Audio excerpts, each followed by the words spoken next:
Hi hello friends, welcome to Tarun Sundar family. இன்றைக்கி நம்ம வீடியோவில் யாரை பற்றி பார்க்க போகிறோம் அப்படின்னா, சங்கீதா நாகராஜ் அப்படின்னு இருக்காங்க இல்லையா, அந்த யூடியூபர் பற்றி தான் பேச போகிறோம்.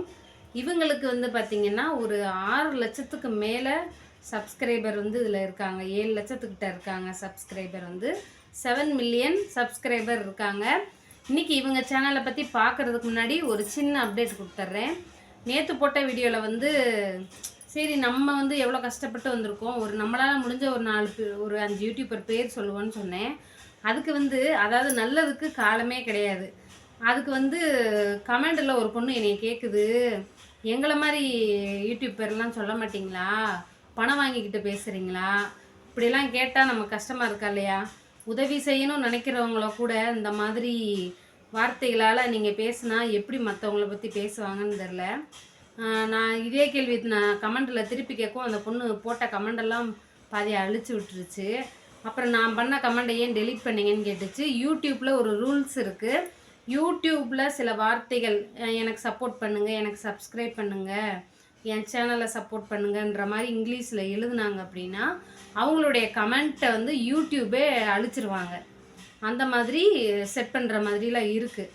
லிங்க்கெல்லாம் அனுப்புனாங்களாம் ஆட்டோமேட்டிக்காக யூடியூபே டெலீட் பண்ணி விட்டுருவாங்க. அது மாதிரி ஏதோ டெலீட் பண்ணிட்டாங்க போல் யூடியூப்பு. அதுக்கு என் கமெண்ட்டை ஏன் டெலீட் பண்ணிங்கன்னு என்கிட்டே கேட்குறாங்க. உங்கள் கமெண்ட்டை நான் டெலீட் பண்ணலை, நான் யார்ட்டையும் பணம் வாங்கிட்டு ப்ரொமோஷனும் பண்ணலை. அவங்க ஏதோ கஷ்டப்படுறவங்களாக இருக்கவங்களுக்கு மானிட்டேஷன் ஆகாத ரொம்ப நாளாக எனக்கு தெரிஞ்சவங்க, அதனால் அவங்க பேரை சொன்னேன். இனிமேல் நான் யாருக்குமே நான் சப்போர்ட் பண்ணுற மாதிரி இல்லைங்க.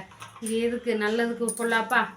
நானும் யார் சப்போர்ட் இல்லாமல் தாங்க மேலே வந்தேன். என்னால் முடிஞ்ச அளவு கஷ்டப்பட்டு எனக்கு என்ன தெரியுதோ அதை பேசி தான் இன்றைக்கி வரைக்கும் நான் யூடியூப்பில் என்னால் முடிஞ்சதை செஞ்சு தான் நான் ஏதோ ஓரளவு இருக்கேன்.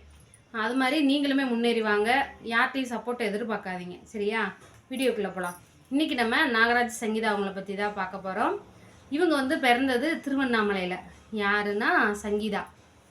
இவங்க வந்து ஒரு சொந்த பந்தத்துக்குள்ளே, இப்போ மே மாதம் லீவு விட்டால் நம்ம எங்கே போவோம், ஊருக்கு போவோம். அதே மாதிரி அவங்களுக்கு வந்து ஸ்கூல் லீவெல்லாம் விட்டாங்கன்னா நாகராஜ் சங்கீதா வீட்லேயும், சங்கீதா வீட்டுக்கு நாகராஜ், இந்த மாதிரி அவங்க சொந்த பந்தத்துக்குள்ளே 2 பேருமே போக வர இருந்திருக்காங்க. மேக்சிமம் நாகராஜன் வீட்டில் தான் சங்கீதா வந்து லீவுக்கெல்லாம் அடிக்கடி போவாங்களாம். அந்த அத்தை பொண்ணு மாமா பையன் அப்படி இருப்பாங்கல்ல, அந்த மாதிரி. இந்த மாதிரி இருக்கும்போது சின்ன வயசுலேருந்தே அவங்க வீட்டிலையே பேசி வச்சுருக்காங்க 2 பேருக்கும் கல்யாணம் பண்ணலான்ட்டு. ஆனால் இது இவங்களுக்கு தெரியாதான். இவங்க 2 பேரும் அவங்களுக்குள்ளேயே ஓரளவு அண்டர்ஸ்டாண்டிங்.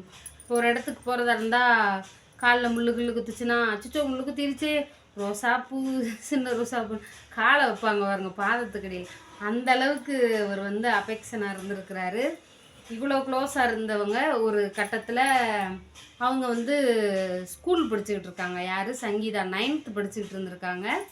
அப்போ வந்து இவர்கிட்ட அதாவது வாட்ஸ்அப்பில் இப்போ தானே இருக்குது, அப்போ வந்து வாட்ஸ்அப் கிடையாது இல்லையா, மெசேஜில் சொல்லியிருக்காங்க. அந்த மாதிரி ஐ போட்டு யூ போட்டு நடுவில் டேஸ் போட்டு அனுப்புனாங்களாம். அதுக்கு பதில் வந்து அவர் ஐ ஹேட் யூன்னு அனுப்புனாராம். இப்படியே அனுப்புவாங்க, இல்லை வேற சொன்னாங்க. இந்த மாதிரி அவங்க லவ் ஸ்டோரி வந்து ஆரம்பிச்சிருக்கு. இந்த மாதிரி ஆரம்பித்த லவ் ஸ்டோரி ஒரு நாள் லவ் பண்ணுறேன்னு சொல்லவும் இவர் நாகராஜ் வந்து உடனே போய் அவங்க அம்மா கிட்ட சொன்னாராம். அவங்க அம்மா அப்படியாப்பா சந்தோஷம்ட்டு, சொந்தக்காரவங்க தானே, அப்போ உடனே சரி அப்படின்ட்டு பேசி ஓகே பண்ணி ஒரு அளவுக்கு வந்துட்டாங்க. இப்போ வந்து சங்கீதா காலேஜு 3rd இயர் வந்து படிச்சுக்கிட்டு இருக்காங்க.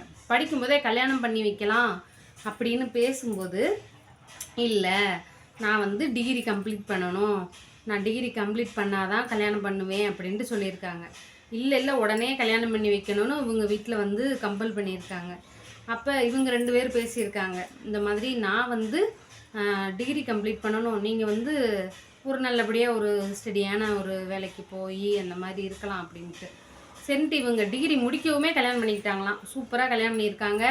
அவங்க கல்யாணத்தில் நடந்த ஒரு கொடுமைன்னா அவங்க வந்து ரொம்ப வருத்தப்பட்டு சொல்கிற விஷயம். இப்போ நம்ம வீட்டில் ஏதாவது ஒரு ஃபங்க்ஷன், வீடியோவுக்கு ஃபோட்டோவுக்கு எல்லாத்துக்கும் ஆர்டர் கொடுப்போம்ல வீடியோ எடுக்கிறதுக்கு, அந்த மாதிரி தாலி கட்டினது கல்யாணத்தில் நடந்த சில அவங்க சந்தோஷமான தருணங்களை வீடியோ எடுத்திருப்பாங்க இல்லையா, வீடியோ ஃபோட்டோகிராஃபர்லாம் வந்து அந்த வீடியோவே அழிஞ்சு போச்சுன்னு சொல்லிட்டாங்களாம். ரொம்ப வருத்தப்பட்டாங்களாம். அதை சொல்லி அவங்க ஃபீல் பண்ணாங்க. தாலி கட்டின மொமெண்டு அந்த இதெல்லாம் ஒரு ஒரு ஒரு ஒரு பழைய நினைவுகள் தானே. அவங்க பிள்ளைங்க பெருசாகும் போதோ இல்லை இவங்களே ஒரு நாள் உட்காந்து பார்க்கும்போதோ அது சந்தோஷப்பட்டு பார்க்குற மாதிரி இருக்கும் இல்லையா. அந்த ஒரு வீடியோ அழிஞ்சதை ரொம்ப வருத்தமாக சொல்லியிருந்தாங்க. அப்புறம் வந்து பார்த்திங்கன்னா இவர் வந்து 31 வயசு வரைக்கும் வேலைக்கே போகாமல் இருந்திருக்காரு. எல்லாரும் கேட்பாங்களாம், அவங்க அம்மாவை பற்றி சொல்லலைன்னா எப்படி. அந்த அம்மா வந்து இப்போ இறந்தப்போ ரொம்பவே எல்லாருக்கும் மனசு வருத்தமாக இருந்துச்சு.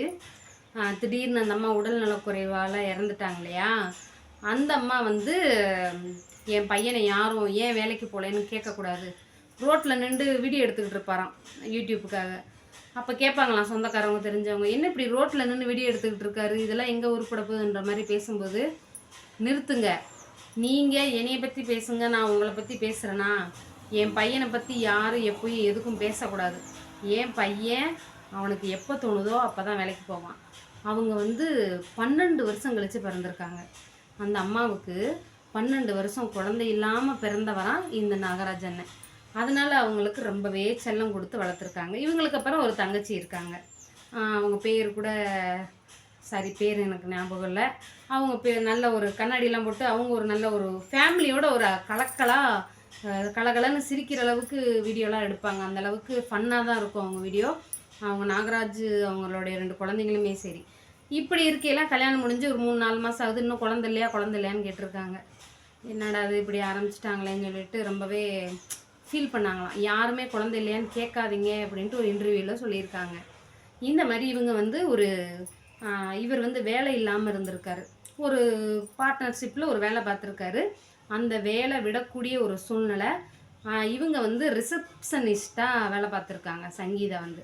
அப்போ இவருக்கு வேலை என்ன, கொண்டு போய் விட கூட்டிகிட்டு வர இந்த மாதிரியே இருந்திருக்காரு. அப்போ அவர் சொல்கிறது என்னதுன்னா, ஒரு மாதமாக இருக்குன்னு தெரிஞ்ச பொண்ணை வீட்டில் கூட வச்சுருக்க முடியாத அளவுக்கு நான் ரொம்ப கஷ்டப்பட்டுட்டேன். அவங்கள வேலைக்கு அனுப்பிட்டு கூட்டிகிட்டு வர்றது இதுதான் என் வேலையாக இருந்துச்சு கொஞ்ச நாள். இப்படி மாதமாக இருக்கிற பிள்ளைய வாந்தி வரும், மயக்கம் வரும், வீட்டில் ரெஸ்ட் எடுக்கணும்னு நினப்பாங்க. அவங்கள நான் வேலைக்கு அனுப்பி நான் ரொம்ப கஷ்டப்படுத்திட்டேன்ட்டு அந்த ஒரு மொமெண்ட்டில் வந்து சொல்லியிருந்தார். அடுத்து வந்து பார்த்திங்கன்னா இந்த அம்மா இருக்காங்க பார்த்திங்களா, அவங்க இறந்ததை வந்து ரொம்ப ஃபீல் பண்ணி பேசியிருந்தாங்க. அவங்க அம்மா வந்து சொல்லியிருக்காங்களாம், என் புள்ள வேலை இருந்தாலும் சரி இல்லைனாலும் சரி, நீ இடம் கிடக்கு, அந்த இடத்த விற்று நீ ஏதாவது ஒரு தொழில் பண்ணி முன்னேறி வா அப்படின்ற மாதிரி எப்பயுமே என்கரேஜாகவே பேசுவாங்களாம் அம்மா வந்து. அவங்க இறந்ததை வந்து ரொம்ப ஒரு வீடியோவில் வந்து ரொம்ப ஒரு ஃபீலிங்காகவே பேசியிருப்பாங்க. நீங்கள் எல்லாருமே பார்த்துருப்பீங்க. சங்கீதாவுக்குமே அவங்க அம்மாவை விட அவங்க மாமியாரை தான் ரொம்ப பிடிக்குமா. ஏன்னா அந்தளவுக்கு அவங்க பிள்ளைங்களையும் சரி பார்த்துருக்காங்க, இவங்க மேலேயுமே ரொம்ப ஒரு அட்டாச்சாக இருந்திருக்காங்க. அந்தளவுக்கு ஒரு பாசமான குடும்பங்க அந்த குடும்பம். சங்கீதா வித் நாகராஜ் இன்றைக்கி வந்து ஒரு பெரிய நிலைமையில் இருக்காங்கன்னா அவங்களுக்கு ஒரு பில்லராக இருந்திருக்காங்க அந்த அம்மா வந்து. யூடியூப்பில் இப்போ அவங்க வந்து ஓரளவுக்கு முன்னேறி வந்திருக்காங்கன்னா அதுக்கு காரணம் சங்கீதாவும் இவங்களும் உறுதுணையாக இருந்தது. அதை விட அவங்க அம்மா இப்போ வந்து அவங்க தங்கச்சிக்கு வந்து குழந்தை பிறந்திருக்கு, அவங்க அம்மாவே வந்து பிறந்ததா சந்தோஷமாக அந்த குடும்பம் வந்து இருக்காங்க. உங்களை அவங்களுக்கு பிடிக்கும்னா டபுள் ஹார்ட் கொடுங்க. நம்ம சேனலையும் பிடிச்சிருந்தா மறக்காமல் ஒரு சப்ஸ்கிரைப் பண்ணிவிட்டு ஒரு லைக்கை போட்டு போங்க. நாளைக்கு இன்னொரு நல்ல வீடியோவில் சந்திப்போம். உங்களுக்கு யாரையாவது பிடிச்சிருந்தா அவங்கள பற்றி பேசணுன்னா யாரை பற்றி பேசலாம் அப்படிங்கிறத கமெண்ட்டில் சொல்லுங்கள். டாட்டா பாய்.